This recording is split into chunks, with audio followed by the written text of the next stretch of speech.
Viven en un country. Andan en BMW para arriba. Los fines de semana se cogen a las mejores minas. Morfan bien todos los días.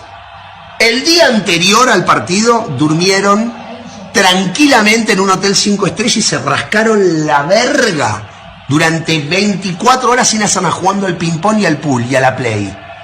Juegan al fútbol todos los días de su vida. Los botines, $6.000, $5.000, no sé cuánto salen, ponele 3.000 mangos, 4.000 mangos, están vendados por un kinesiólogo. Están bien comidos, están bien entrenados. Las medias, que son las que no te cortan la circulación, los pantaloncitos, que son los de los huevos, que no te raspan los huevos, la camiseta te estira la espalda, es la que no transpira, que sale 800 pesos, no sé cuánto sale una camiseta para jugar al fútbol. La pelota es perfecta, perfecta, 120 euros, inflada con un barómetro a 8 bares, la cancha no tiene un solo pozo, el arco tiene 7 metros 20 por 2,40. Te aplauden cuando salís a la cancha. La concha de tu madre, no sabés parar una pelota. Le vas a pagar al arco y la tirás a la mierda. Le vas a hacer un pase a tu compañero que está a 1 metro. Y así se la pasas mal. Hijo de puta, eso me puede pasar a mí con esta panza. No hago. Yes, my people, good evening to everybody out there, bro. Good evening to the chat. And good evening, of course, to Dan. We've got Dan Negative here, do you know what I'm saying? And we've got Jam and we've got Ozzy in the building. But yeah, man, listen, I hate international football, and let's just get straight into it. It's boring for me personally. But Dan, how you feeling, bro? Right now I'm feeling okay, Rashid, man. So I'm trying to say, innit, we got a reality check. Arsenal against Sunderland, man. So yeah, man. 1-1 draw, and it's just like as you know, I do my show with Positive Dan, and that's taking back. Don't be saying that shit. Aaron's here. Don't be saying that shit. Yeah, I see the madness that them two had, man. But hopefully that's squashed now. But yeah. He ain't got the same bass on his voice right now, man. He ain't got the same bass in his voice right now. He's not coming out with these outlandish comments. He's being a bit more realistic, but still a bit deluded, as I call him. But yeah, it was a disappointing draw, man. And it's a bit of PTSD in it. As you know, 21 points dropped from winning positions last season, 14 draws. So this was just, like we've been saying, Rashid, keep your feet on the ground and don't get carried away. So that was just, an eye-opener. You know what I mean? Facts, bro. Stay humble, eh? Jam boy, how you feeling, bro? Yeah, still a bit pissed off that we threw that goal. It wouldn't have been so bad if it had been sort of 20 minutes to go, but right at the end, it's a bit more of a killer, you know? It hurts a bit more when it's right at the death because you can't react. You can't go up the other end and score. But I still think that bringing on Mosquera for Eze, I thought that was a big mistake. He should have brought on Wanyeri. But I was saying that. So I was texting my dad during the game, and I said to him, if he goes defensive, when we were scored, I said, if he goes defensive, that's the sort of thing he'll do because he's cowardice. But yeah, I can't. I think I don't want it to happen, but I've got a feeling that after the Spurs and the Chelsea game, that we're going to be second after them two games. I think Man City will win both theirs. By the way, people. Go on, Jam, sorry. No, I hope not. I hope that ain't the case, but I've got a feeling that we're going to get a couple of draws. Tottenham and Chelsea. And that City are going to win both their games, and then they're just going to fucking run off with it. 100%. I'm just that result. Up until that result, I was praising them before that game. I was saying how good the defence has been, and our the football hasn't been great, but we've been getting through it, digging out wins and stuff, not conceding goals. People get so carried away. I said 2-1. I said we'd win 2-1 because I felt that we was due to concede a goal because we haven't conceded one for law of averages. And to concede 2 was just fuck. Yeah, it's a proper downer, mate. Proper downer. I had a funny feeling about that game anyway. That's why I said 2-1. Facts. Whenever I'm unsure about a game, I'll say 2-1. But I'll keep that in mind. Ozzy, what are you telling me, bro? How's your week been? Yeah, bruv, it's one of them ones, isn't it, where you're like, you're on a good trajectory, and then you hit like a little skid or a bump on the road, you know what I'm saying? And you're like, oh shit, you know them ones where you're driving, and then your tire just kind of pops or something. You know, them ones there, like, it's not like a car crash or something, but it's just one of them ones like, it's just the inconvenience.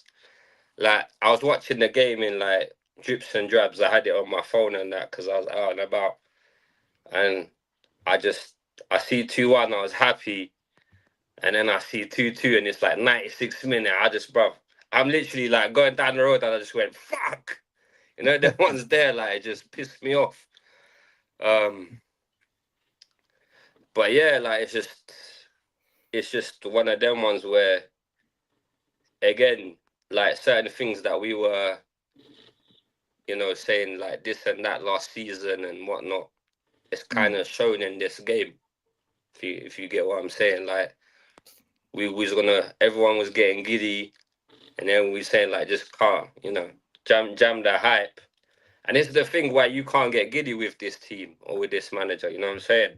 Because I always base my opinions on what I've seen or what this team's produced or like what the manager's done.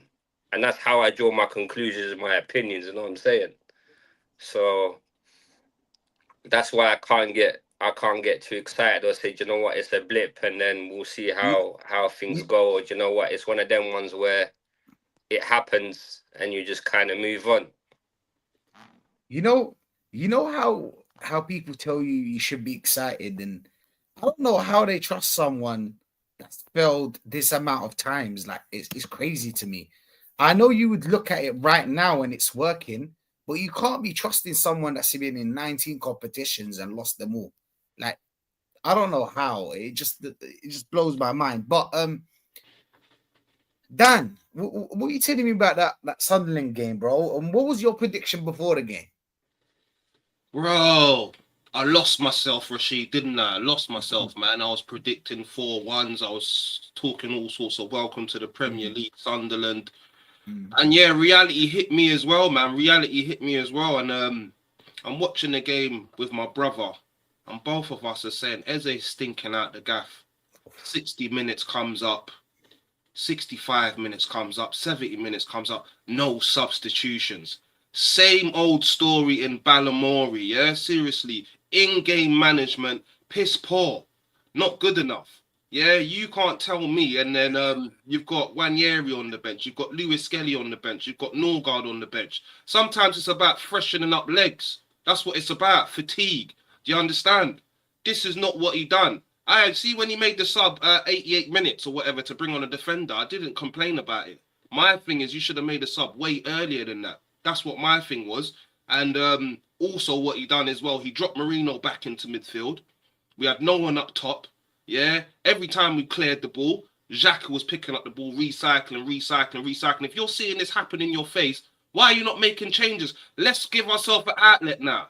Do you understand? It just wasn't good enough tactically from Arteta once again. And like I said, it was just PTSD from last season, yeah? 21 points. I got the facts here, bro. I got brought facts there. 21 points dropped from winning positions, yeah? The second most, joint worst total in Arsenal's history. The other season we done that was in 1920, yeah? Guess who the manager was again there? Super Mick, as they call him, yeah? A few games last season, draw against Man City, we was winning. Draw against Liverpool, we was winning. Draw against Chelsea, we was winning. Draw against Brighton, we was winning twice, yeah? Just not good enough once again from Mikel Arteta. On the flip side, we're watching Man City play Liverpool at home. They go 2-0 up. He's making attacking substitutions, freshening up the attack. Yeah? I tell you now, if he was 2-0 up against Liverpool at the Emirates, this guy wouldn't make no attacking substitutions. Negative, nasty. Let's shut up shop now. Do you understand? So the buck falls with Mikel Arteta on this once again. Not losing my head, because if I'm being honest, Rashid, come this international break, I never predicted us to be 4 points clear. Do you understand? But so you just on that note, yeah, because I hear this a lot. You predicted us to be like second, third, like in the conversation. You did, right? Yeah, somewhere there or thereabouts. Yeah. So the overachieving is a reach. I feel like we always predicted that Arsenal going to be in the conversation. I think that's never been our problem, even as negative fans, as they like to call us. But I don't feel like anybody was like, hey, listen, Arsenal are going to be out of the Champions League this season. Nobody's predicting that. You can't do that. But Aaron is saying one decision the match Arteta had to make, and he bottled it. Bring on Mosquera. Why not take off Saka, Ethan on for 5 minutes? This is it. But you know what? These over positive Arsenal fans, the ones that just back Arteta blindly, Arteta's lawyers, you know what they're saying? Ethan is too young. Did you see his performance against Slavia Prague and all this sort of stuff? Well, if you bring Ethan Nwaneri in on when these Sundal players have been defending all game, and they're tired, that gives us an outlet. We might then go on to win 3-1. Do you understand? This is my argument.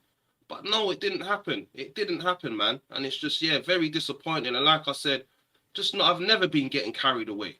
January, February, I'll make my assessment. But what is it Jamboy? What Jamboy said, this is based off experience of and seeing what the manager's done on the previous years, or was it Ozzy that said that? That's what I'm going off, and I can't say that I'm fully confident in Mikel Arteta to get us over the line. Once again, I'm just not sure about it. Not sure about it. 3 years of this happening. Just a quick one. You know that Arteta bringing on the defenders ain't something new. He does that every game. This is what I'm saying. If we're winning, he's bringing on defenders. He's never going for the kill. Never. And playing cautious, this is what gets you. You play cautious. Sometimes it works. Sometimes it doesn't. It doesn't get you the title. That's what we're going for, the title. And Sunderland, this was the first team that sort of, not the first team, but they actually had a go at us, Sunderland. Do you understand? Yeah. So now I'm thinking, are other teams now going to follow this blueprint? Do you get it? Yeah. This was the first team that really gave us a goal. We conceded 2 goals, which was crazy for what we've been doing. But I think set pieces and other things have been covering over cracks because we haven't been looking fluid going forward. Yeah? Defensively, nothing's changed. We've been the best defensive team for the last 2-3 seasons. Yes or no? Yeah? Nothing's changed defensively. Going forward, what's changed? It's still not looking fluid. Digress. Young setting the world alight. And all this squad depth that everyone keeps talking about. When we're talking about squad depth, it's not like we're bringing on world beaters to replace world beaters. It's not happening. But they told me we dropped points because we had a lot of players injured. Makes no sense. Makes no sense. When does Ethan Nwaneri get into this team? I don't get it. I don't understand it. When does he get into this team? You don't trust him. Isn't it? Aaron's saying 5 at the back, invite all pressure on, finished Saka and Declan, poor Zubimendi, lazy Moreno and Trossard. That was what was protecting the 5 at the back against an up for it Sunderland. Facts. And people need to understand, like, Sunderland are in the conversation for now. They're in the conversation, like in their 3rd or 4th, they were in that kind of like conversation. I don't know how people weren't worried about them. And but Jamboy, what was your thoughts on this one? I mean, what did you predict? You predicted a 2-1, right? Yeah, but I weren't sure. Like I said, I was talking to my dad. My dad texted me, so I said to him, I got a funny feeling about this one. I'm not too sure. I didn't think we was going to win, but I just said on a stream 2-1 just to try and keep it, you know what I mean, keep it going. But yeah, I weren't that confident. But the problem is that Arteta is so stubborn that he doesn't admit when he gets things wrong and won't change it. He definitely won't come out in the press or to fans and say, look, I got this wrong. I shouldn't have done this. The problem we've got is that Sunderland had a go at us. So you'd think that we could counter-attack them, which is what we're best at, counter-attacking. Well, we used to be. The problem we've got is we've got 10 players behind the ball, so that when we do get the ball back, they're running up and down the pitch. They're fucking knackered. By the time we get the ball, we can't attack because there's no one up the top of the pitch. The wingers are coming so deep, and this is why our defence has been so good. It's not actually the defence; it's the defence of the team. Unit. It's the unit. Yeah, it's the unit, and that's what it is. But why couldn't he have put Trossard through the middle, put Dauman and Ethan on each side? You know what I mean? Dauman's left-footed, isn't he? But what they'll say to you, no, he's too young. The Sunderland players would have smashed Dauman, and he would have smashed up Gary. I know. I get it. I do think he is a little bit brittle for his age. I watched him the other day when he played. They would not touch him, Jam. They would not catch him, Dauman. That's the thing. That's the thing. He could come on and get penalty. You know what I mean? He goes down quite easily, I've got to say. But if it's going to get us a penalty and get us the third goal, so be it. The fact that he's brought off Eze, who I say he was having a shocker, he's on fraud watch for me. He's on fraud watch, Eze. I know he's a good player. He's a good player, but it's not been that great so far. He's had good moments, but yeah, why he just couldn't just rotate the team around a bit, put Trossard up through the middle, and bring on a couple of midfielders, and just like I say, attack is the best form of defence. If you're attacking them, they can't fucking score.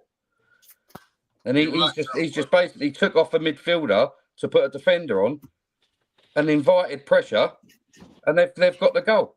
They've got the goal, and they deserved it. They deserved it. When we scored that second goal, that's when he should have been freshening up the attack. Yeah. And saying, let's go and kill it now, because we was all over them. Yep. Let's kill it off now. Not sit back and get all negative. We've seen this movie before, and it doesn't end well, man. It don't end well. Yeah. See the problem with this manager is, every time he sets out not to lose. I mean, not to not to win in a way. He ends up by backfiring. You know what I'm saying? Like biting him, you know what I'm saying? Pause. But and that's the problem he done. The thing is with the bench, and we say like, why didn't these players play? Because he don't trust them. The only player that he trusts right now that we had on that bench was Mosquera, and that's the only player. But Ozzy, I wanted to hit you with this question because I know that you were going to be next. This is the same way we play every game. But that's the thing. This is nothing new, Rashid. Just you know what I'm barring no set pieces. That's the only difference.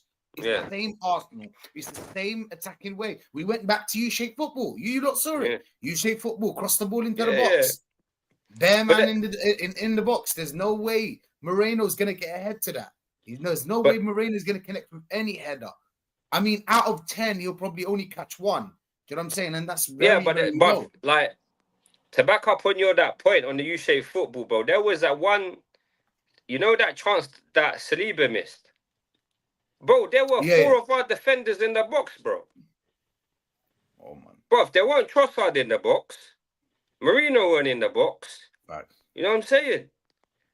What's it? Matty pulled up the picture on the thingy stream the other day. Big up Matty, yeah.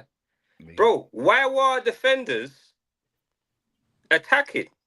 Bro, Saliba was there, Timber was there, Zubimendi was there, Kai Fury was there. You're thinking like, bruv, if you Timber. Didn't know, like, you'd think, oh yeah, these men are defending, not attacking. Do you know what they'll tell you? They'll tell you before that there was a set piece that we missed, and then it was like, but it was part of the play. Like, just playing devil's advocate here. I can't lie. For the majority of what I watched that game, like Sunderland bullied Arsenal. You know what I'm saying? But at the end of the day, you're thinking, all right, cool. One goal down, you're thinking, oh shit, like we might, like drop our horses here and whatnot. We ain't conceded. Now we've conceded whatnot. We got back into the game, and while your tail's up, or pause. That's when you push forward. You don't sit, bro. You can't sit on your laurels in this Premier League, bro. I don't care who you're up against. Sunderland, Ipswich, Leeds, whoever. You can't sit on your laurels. Like Man City, bro. If they were battering Liverpool, 2-0 up and whatnot, bro. Did they sit on their laurels thinking, all right, cool? No. They kept attacking. You can't sit on your laurels. And this is what this manager does. When he sits on his laurels, yeah, that's when this team fails. Like Zubimendi, yeah, I got to address the elephant in the room. Yeah, Zubimendi's been crap. I can't lie. I'll give this guy like max 4 or 5 out of 10 this season, bro.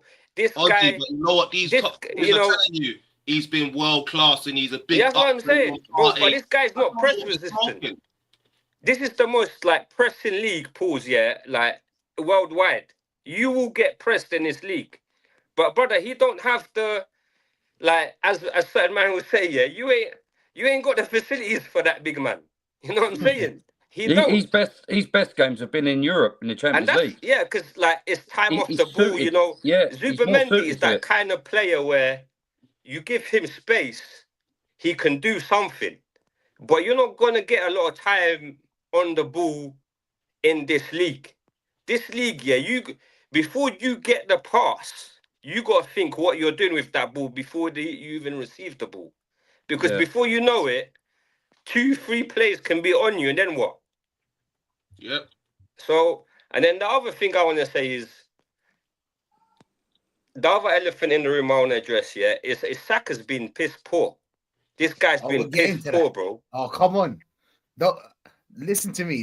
We'll get into that. We'll get into that. Saying, but 100%. But the thing is, again, like, you're telling me the other, like, person that we ain't mentioned is, we bought Norgard. Why didn't he come on? I thought he could do a job. I thought he's proven. You're telling me no. They saw him against Brighton. They saw him against Brighton. They were like, nah. We'll change our mind. But you're telling me Rice was out on his feet. Saka was out on his feet. Trossard, bro, these players were like shot dead, bro. You're telling me you can't put on these players for 10 minutes just to close out the game. Like, we're defending, you're hoofing the ball upfield. No one's there.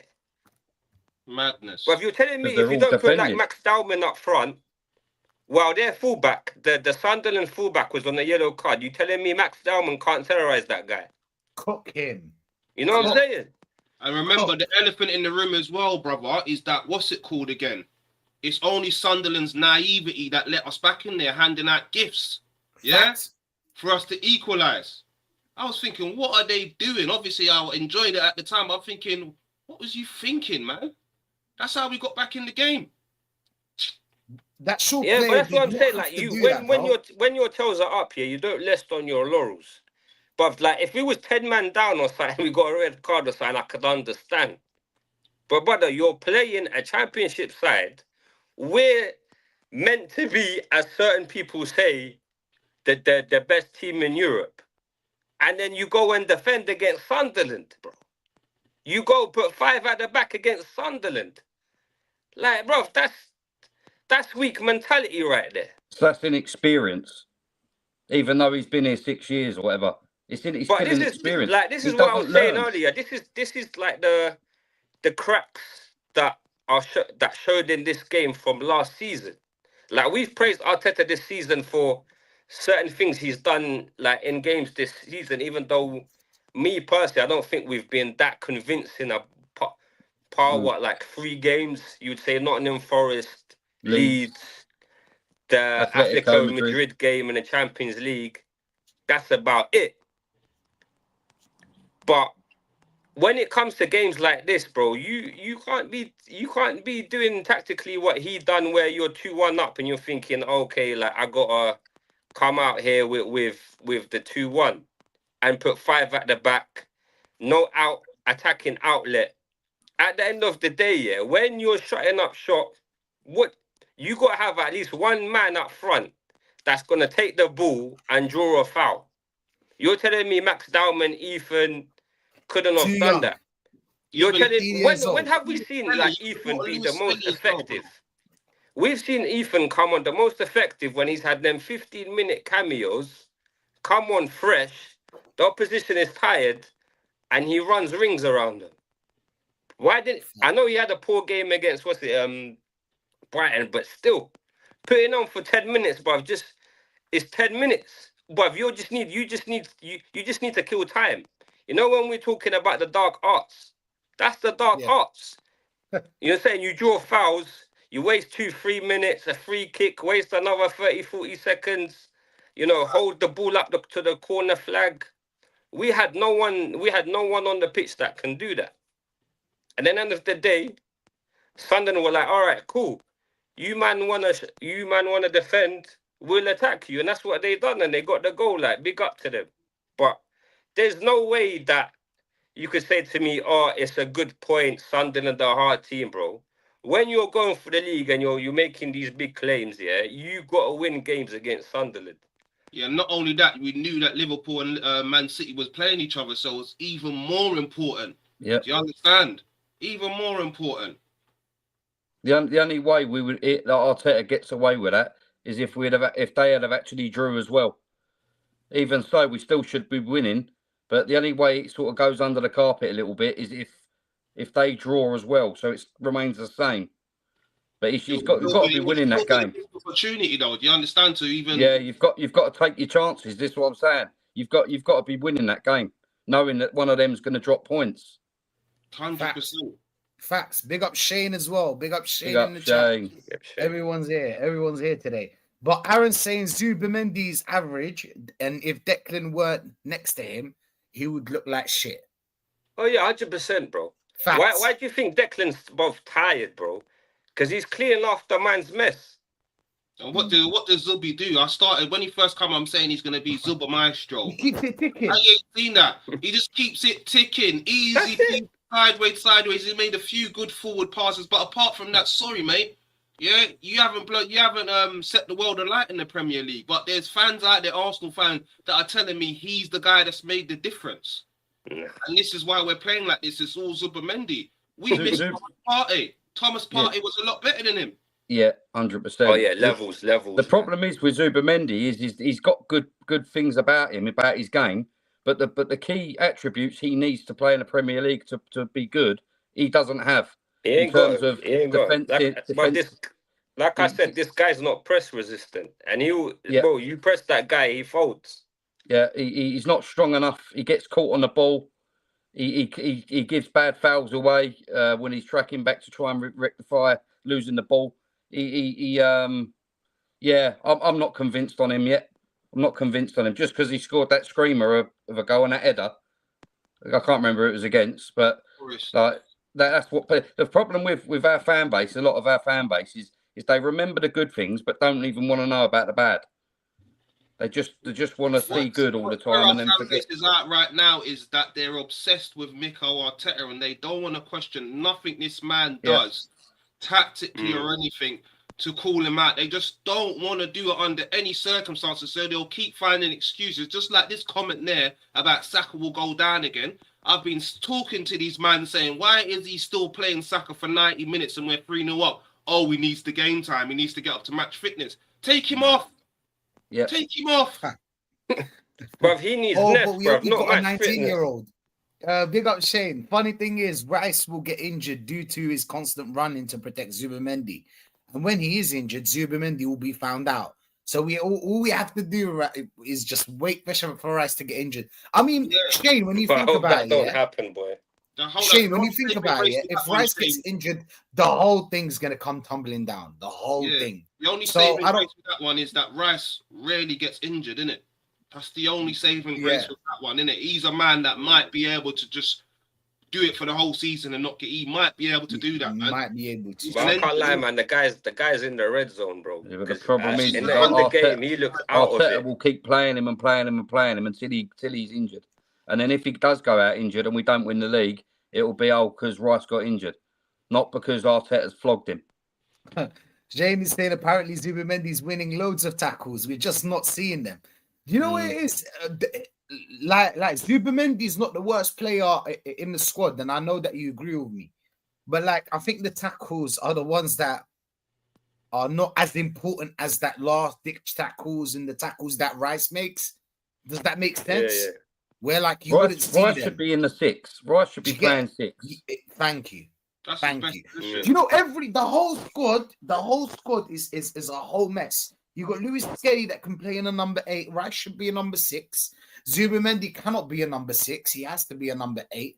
You know, it has to be something like that. And he's got feet, right? He can keep it ticking.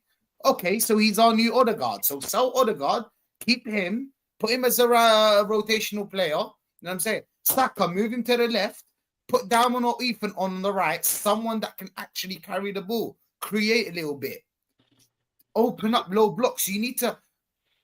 You know what? It leads me to my next. It leads me to my next question, Dan. I mean, I know you was gassed about. And by the way, good luck to Ireland. By the way, I know Ireland are going to play Portugal, Shane.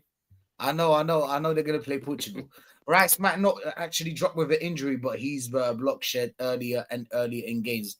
Yeah, 100%. I mean, even with Rice, nothing's going to change. But still, obviously, Rice is a huge factor of this team. I mean, the set pieces and football. Dan, I know that he was happy with Eze coming to the club and let it all work out, and at Ian Wright in the video and that touching. You know that feeling you had when he was watching that video and let it all work out, and he was an Arsenal fan. And do you get what I'm trying to say? I mean, maybe it's not entirely his fault, because there is a player there. Like I like Eze, but I'm not seeing anything. I think I only saw one thing that he did, the one where he sent that player shop. I forgot. I think he was the left back. He sent him shops. That was the only thing I really saw from Eze, and then he just put it in the box, and then obviously nobody connected with the ball. But big up Jaleel as well. What's your thoughts on the Eze situation, Dan? Am I wrong by saying this? Do you know what I'm saying? Am I the crazy one here? Is everybody seeing this? Listen, this was his opportunity with Odegaard being injured to cement his place in that centre of the park, because this is where we all wanted to see him play. I never wanted to see him out on the left wing. I was screaming out Odegaard in trouble now, Eze's here. But as it stands, with the performances he's been putting out, Odegaard comes back fit. I'm not going to get upset if Odegaard slips straight back into the team, because you're just not doing enough, Eze, and it's not just attacking wise, defensively as well, and working back and tracking back is very lethargic with what he's doing, man. It's just not good enough.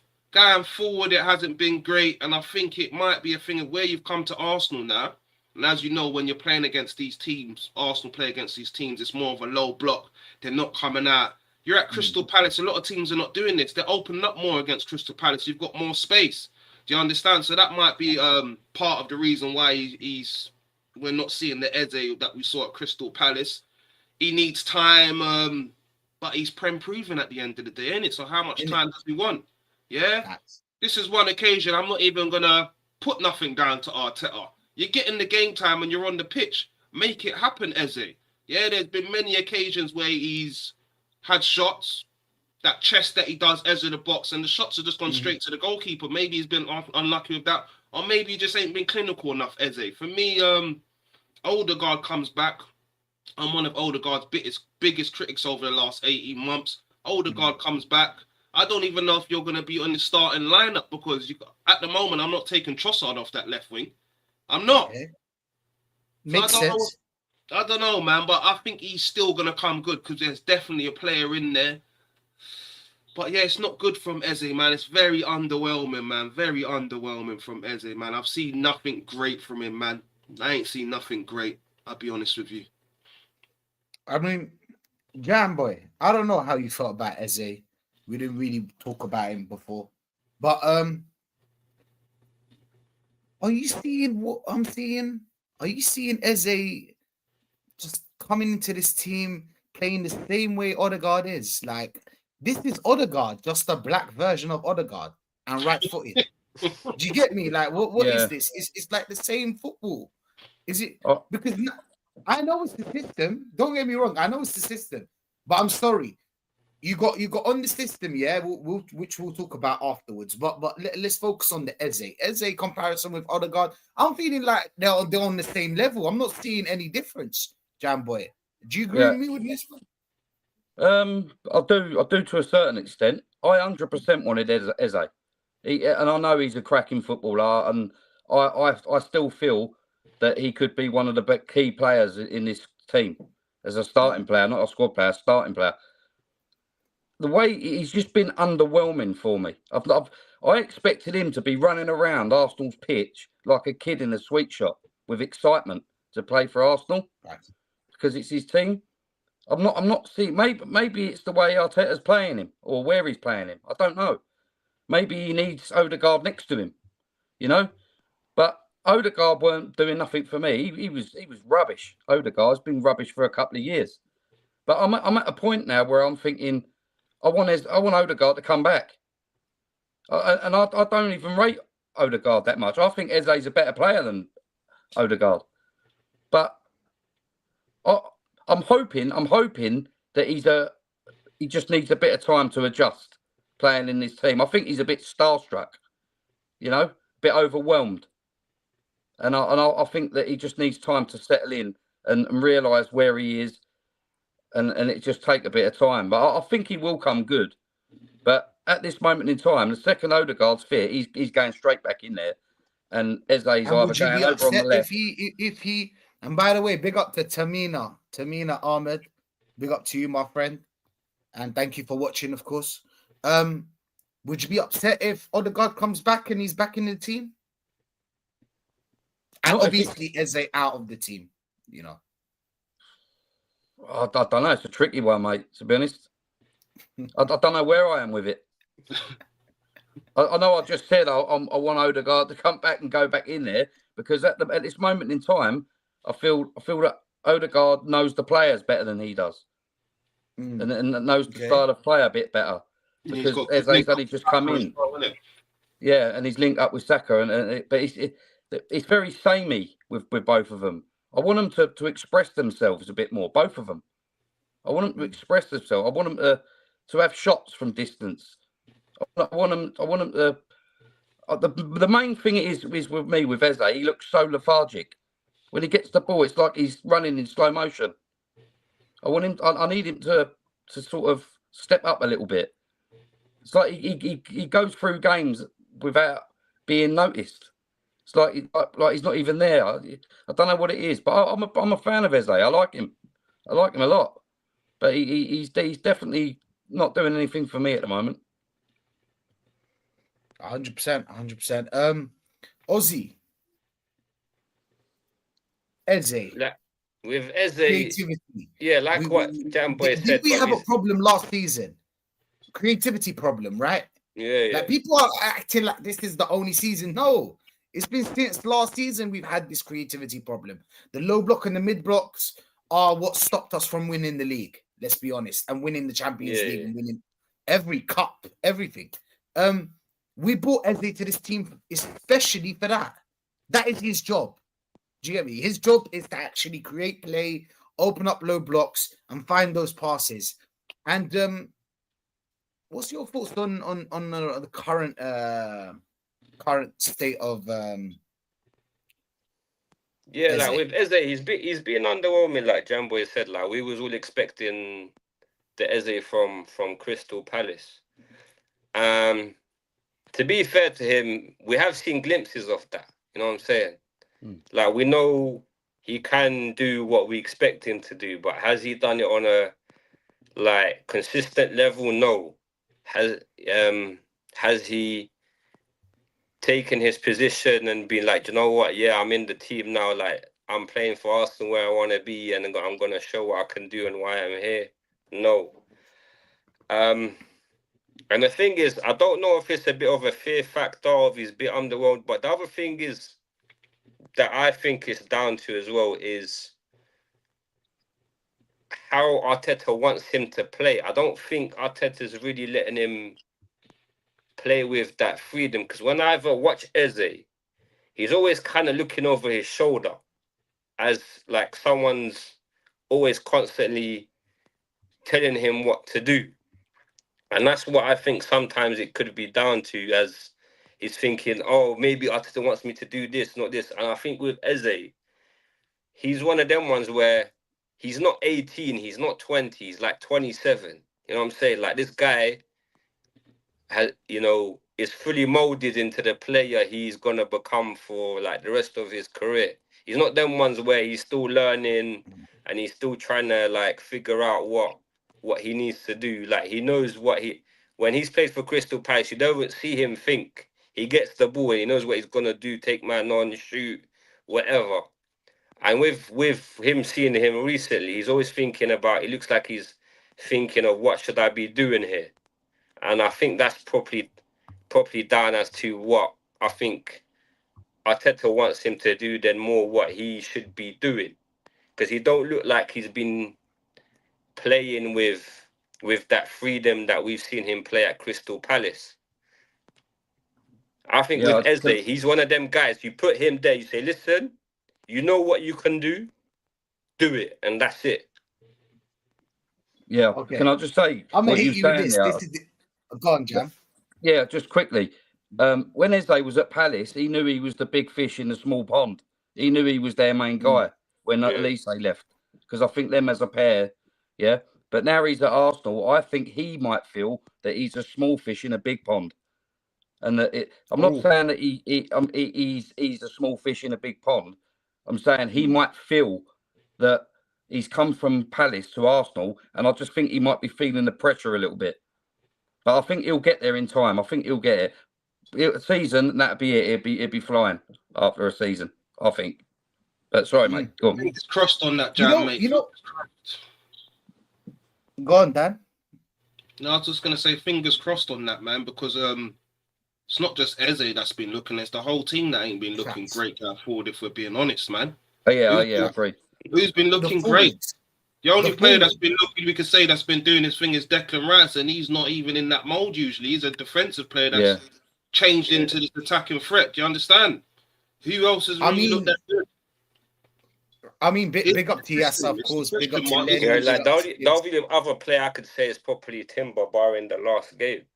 No, but here's this, hear this. This system is created to only work for defensive players. All of our forwards are not performing. You tell me, but Declan Rice is performing. Declan Rice is performing well on set pieces, which is not part of the open play. It's not part of the football. It's a set piece. It's a stopped ball, and then he whips it in to the box. So set pieces and your actual performance are two different things. Because if set pieces were everything in this game, then Juninho would have been the best footballer in the world, didn't it? But so his set pieces are sick. His work rate amazing. His defensive work is amazing. But again, doesn't help with the opening low blocks. Doesn't help with the finding the players. I mean, we scored from an individual brilliance from Trossard, and we scored from a gift from my man, like you said, Dan, the midfielder that could have gone long. There was no need for him to turn around, and he knew Declan Rice was behind him. So yeah, I don't know. And this is the thing: if you're playing centre mid, your job is to attack and defend. So if you want to see a centre mid, what is a centre mid? Barella. I suggest you go watch Barella, Pedri. Watch them, man. Watch what centre mid means. Do you know what I'm saying? Reinders. You can watch him as well. That's what a centre mid is: attack and defend. But Terry Tibbs is saying the players are always looking over the sideline. Yeah, Arteta's dead. But yeah, this is the thing, Terry. Yeah, I know it's a system. But how come, for example, we're moving to Saka right now, yeah? We're moving to Saka. I'm going to move you lot to Saka. I don't like what Saka's doing. Like, since last season, I haven't liked Saka on this. Do you know what I'm saying? I've been seeing him like it's skydiving. Like, it's basically going down and down and down. His performances are getting badder and badder and badder, worse and worse and worse. Overall performances. You'd blame the system, right? But how come every time Diamond comes on, there's no system? He takes on players, beats his players, creates problems, gets penalties, gets free kicks. How come when Diamond's on the pitch, the system doesn't matter? Oh, but Diamond doesn't defend. Yes, he does. He plays the same way Saka does. The same way. How come he's able to create? Dan, over to you. Yeah, it's a hard one with Saka, man. It's a hard one with Saka. Is it the system, though? That's my question to you. Partly, I would say it's the system. I feel like maybe Mrs. Odegaard. If it is the system, how come Dowman always performs well? Not to cut you off, but like this is my question to every one of you. Dowman's just start with that. The system, obviously, but I think even with Madueke as well, when Madueke was playing, I was saying he's doing a lot more than Saka in terms of being aggressive, beating his man, getting to the byline. His problem is there's no end product. So with Saka, it's very tentative the way that he plays football. So he will go forward, he will cut back. Yeah, he won't be as aggressive trying to take on a man. Obviously, he's had his injury as well. But with Saka, he's a moments man, innit? So he could get you a goal out of anywhere. But that game that I was watching against Sunderland, it was him and Eze we were screaming at in that game. Not good enough. If it weren't for that goal, it was a poor performance by Saka. He was better in the second half. I just don't know with Saka, man. I would like to think that there's still obviously a good player in there, and I feel like he will come back to what we saw over the last couple of seasons, not last season, season before. Yeah, I just don't know, man. I just don't know. I just feel like if he's not performing 60 minutes, he needs to be getting hooked. Dowman, Madueke, Nwaneri, we've got enough to be replacing Saka now, yeah? And he needs to start being more ruthless with Saka Arteta, and this has been his biggest problem. Playing the man to 90 minutes all the time. What's it called again? Burning him out. That might be another thing. He just might be burnt out, Rashid, mate. Yeah? Coming back from the injury. That's the only excuse I'm giving him right now, that he had that bad injury. But do you think maybe he has that on like his contract, where he has to play a certain amount of, minutes? That's what the talk was, isn't it? There's talk that he might have something like that in his contract, because it's bewildering at times why he's still on the pitch. 3-0 up, 4-0 up, the man's still on the pitch. And bear in mind, his contract is going to go up and up and up. You know that, right? The system is like 250 and then 300 and then so on, if he continues on like the good form he is on. But could be a contract thing, Dan. I don't know, man. Jamboy. So once Madueke comes back, we'll see where Arteta's head's at, innit? Do you understand? Hey, listen, you know, I told the man that Madueke is doing more for Arsenal this season than Saka. They lost their mind.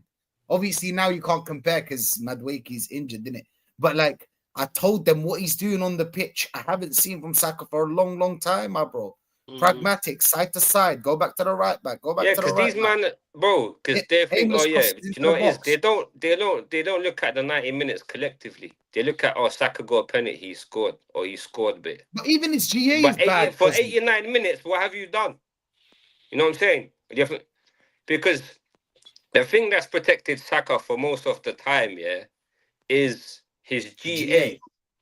See, Saka's one of them players where he could be underperforming for 80 minutes, and then he might get a tap-in goal, and then realistically, if you see Saka scored, he's had a good game because he scored. It don't mean he had a good game, because even though Saka has scored here and there, and Madueke hasn't, that's what they look at. But when we look at what a player is doing on the pitch, but Ozzy, at that point, Saka hadn't scored. At the point where where I was telling them that Madueke's playing better, the first 5 games, Saka hadn't scored them games. Do you know what I'm saying? It was the same. So it wasn't really. They really believe that Saka's having good performances, not GA Ozzy, good performances, and I just don't see it. Jamboy, do you see it? Like people tell me the system. Then again, when Dowman comes on, I see beautiful football. I see more chances created. Is it really the system? Saka's downfall, because let's be real here. What I was saying a minute ago is, when the problem with Saka is because he's the star boy, and he's come through the academy. Everyone overrated and overhyped him into oblivion. Yeah, and he's a good player. He's a good player, and he done really well when he broke through. But for me, he was rubbish before the injuries. He stat pads. He stat pads. He could go through a game, get an assist by passing the ball 2 yards to someone, and they smash it in the top corner, and he might score a penalty or a tap in at the back post. and they'll go, "Oh, Saka done well. He got a goal and an assist." Like Ozzy just said, that's what they look at. They don't look at how he played the whole game. Now, Saka's been poor for me for 2 years. I don't rate him as highly as 90% of the fan base does.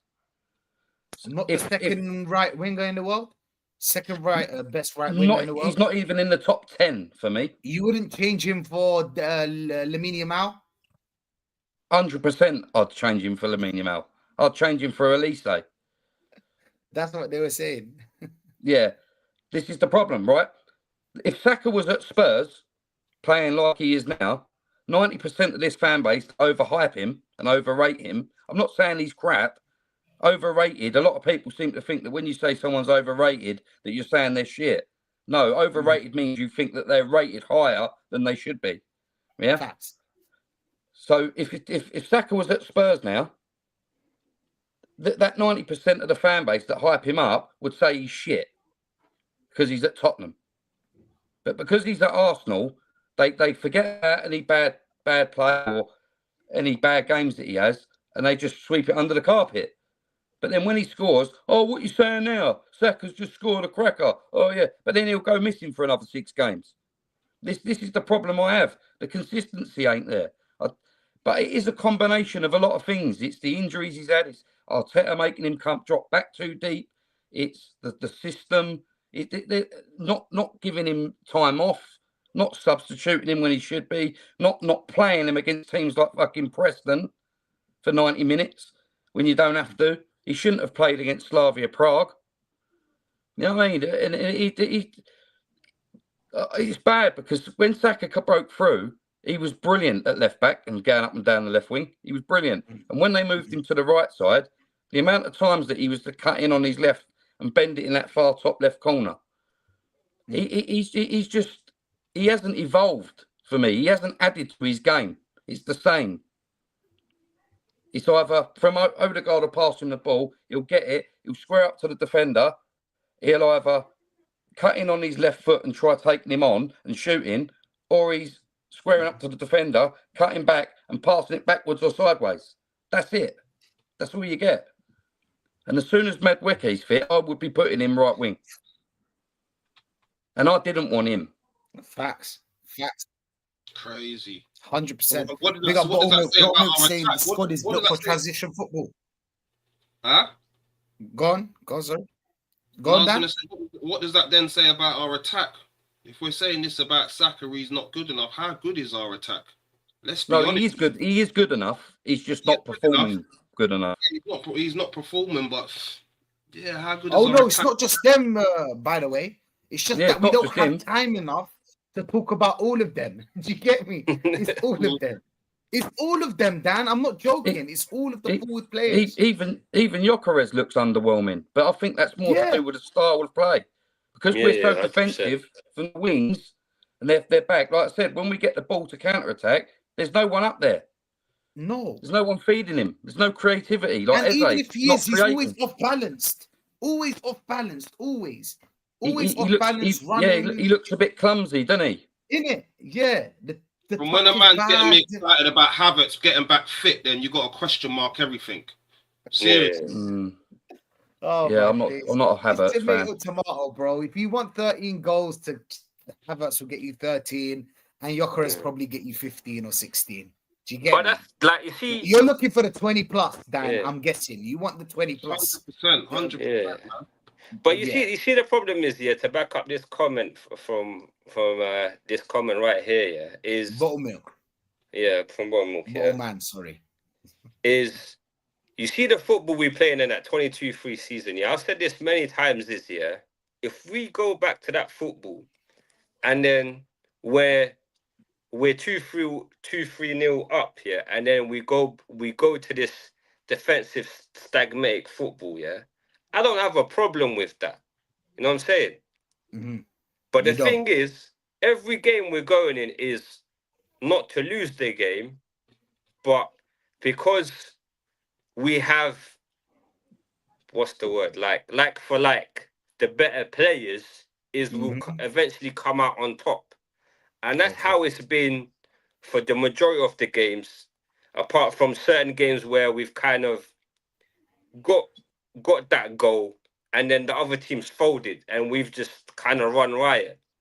But most of these games that we go into is we're not going in to fully attack the team to batter them. While the football we've played in 23, we go up and there's like by half time we're 2-3-0 up. And all we needed to do in some of them games was like manage the game. Yeah. Can I give a point? My thing is this season, yeah, if we play the football we was playing back then with the management of the defense that we're doing now, we'll piss this league easy. We'll piss this league. I 100% believe with the attacking players we go back to this transition football that we were playing. We'll be leaking goals. That's the problem. We'll be leaking goals. What it is, right? If you look at you can be too defensive or too attacking. Yeah, we're too defensive. The balance isn't right. If you look at Tottenham under Ange, they were too attacking and they kept getting battered, and that's why they were 17th in the league. With us, we're too defensive. That's why we can't score goals from open play. Well, we can, but we're not scoring many. The balance isn't right. It needs to meet in the middle. He needs to find 22-23. If we play like we did then this season, we will win the league. Well, 100%. Well, listen, that's the see thing. That again, man. How many times them seasons, that season, and probably even the season after that, all we were saying we need a gunman in the box. You know what I'm saying? Now we've got one. He's a gunman, we're not using him. but he needs the ball to feet. He's not gonna run with the ball. He's not gonna take man on. But if you give him the ball and it's in front of the goal, 9 times out of 10 is going in the back of the net. But most of the time when Gyökeres is getting the ball, he's on the halfway line and then chasing it down the wing when he's meant to be in the box. Because 10 players are in the box already defending. Chasing the ball down the wing, gonna score goals. Calafiori's already on the penalty spot, isn't he? Everybody's defending. Everyone's defending. Anyway, listen, we need to... Calafiori's got more freedom than Gyökeres. And I wanted to ask every one of you to go through the next 5 games. So give me your prediction to the next 5 games. So I'll go, Dan, we've got Tottenham. We ain't lost there against Tottenham since 2010. There's been a couple of draws. I don't think it's going to be a straightforward one, but I think we'll get the job done against Tottenham, man. 9 times out of 10 we do that, even with worse Arsenal teams that I've seen. But then Tottenham have got the best away record in the Premier League, so it's not going to be easy. I'll be at the game. Yeah, I'm just going for an Arsenal win, man. 2-1. All right. Bayern Munich. Bayern Munich. It's at the Emirates, isn't it? That's a loss right there. That's a loss. I don't want to speak for you. I think that'll be a draw, Rash.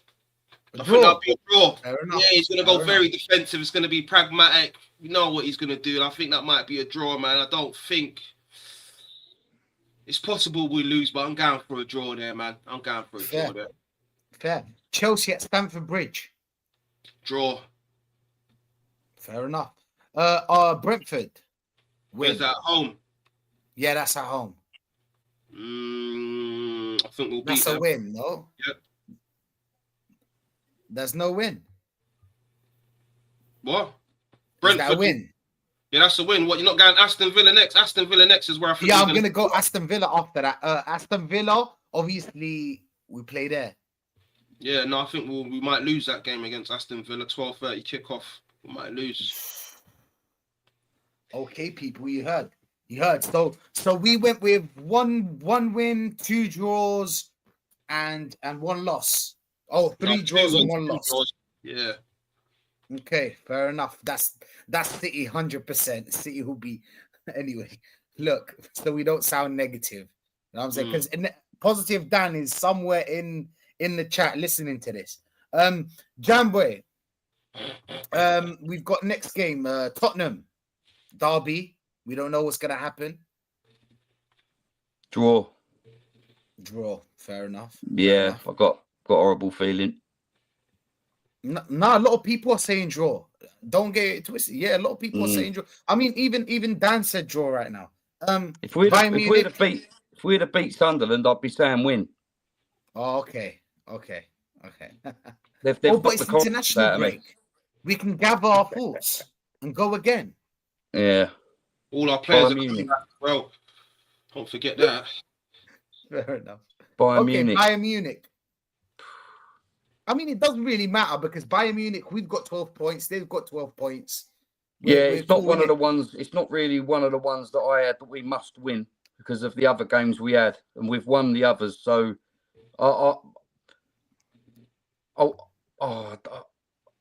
my head's saying lose, but I'm going to say draw again. Fair enough. So 2 draws. Chelsea, Stamford Bridge. I think we'll beat them. Okay, surprise. But Brentford at home. Win. Aston Villa away. Draw. So you said if I'm one loss, some similar to Dan, isn't it? I don't think you said a loss. You didn't say a loss, did you? Huh? I don't think you said we would lose in any of those games. I think it was all draws he went for. Oh, is it? No, two wins, 3 draws. I think we will lose to Bayern. But okay. I've said draw. I think we might lose that, because of just the history. Oh, okay, fair enough. Ozzy, we've got Tottenham. We should be beating them. I don't care, man. When it comes to Tottenham, bro, not what we should be doing. What is your prediction? Don't do the whole my heart and mind. Win. Because then you get 2 picks.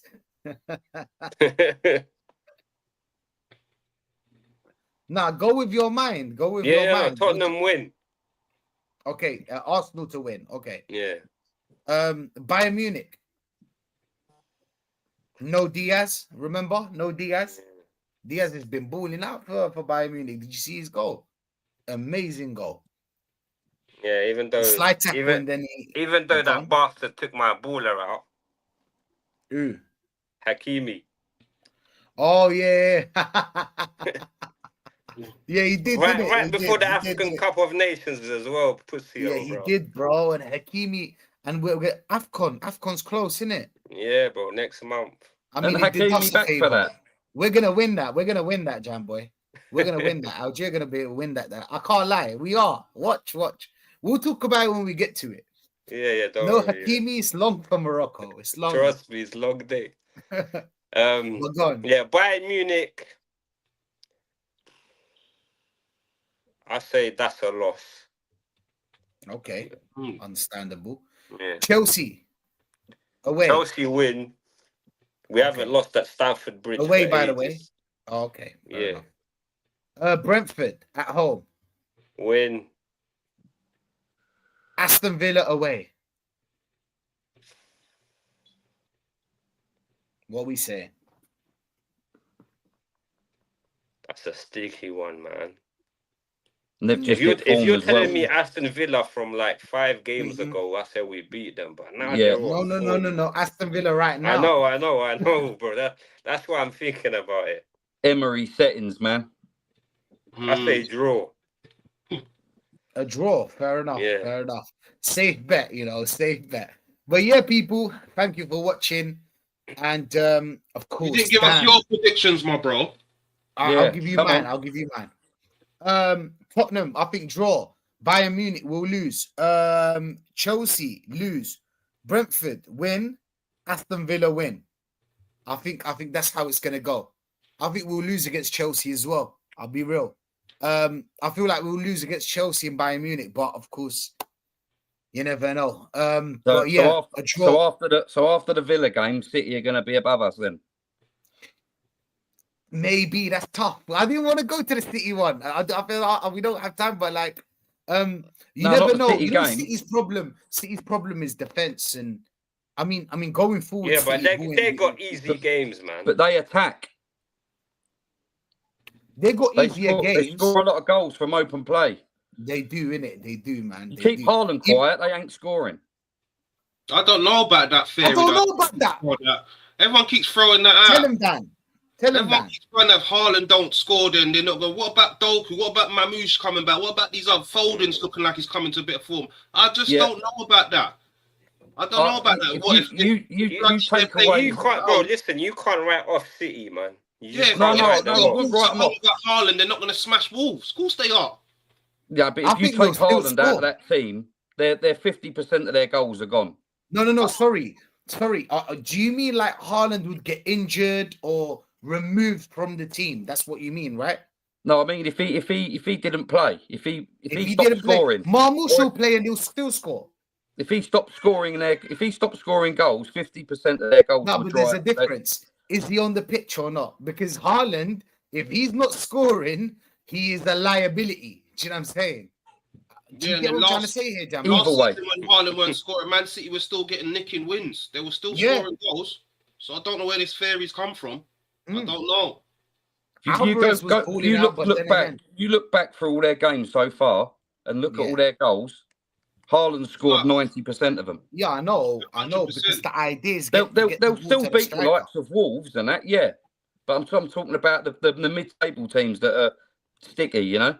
I just don't think they're anywhere near as strong without Haaland. No, definitely, you're 100% right, Jam Boy, about this theory that Man City are just done if Haaland's not playing. They're not done. No, I don't mean it like that. No. They create a ton of chances. Do you know what I'm saying? Like, even when they used to lose, they used to create a lot of chances. Even Liverpool are losing and still creating a lot of chances. But that's a conversation for another day, people. Thank you for being here, Dan, Jam Boy. Big up, Dan. Big up, Ozzy. Time, chat, of course. Aaron, big up to you, legend. Kane as well, and all the man them. If Arsenal manage to equal City's points, I'll take that all day. Hopefully, man. I really hope. Hopefully, we'll be above City. Bro. But again, my thoughts never change. But hopefully, we do, man. Hopefully, we do. Have a good one. Yeah, exactly. Big up the chat, bro. Take it easy.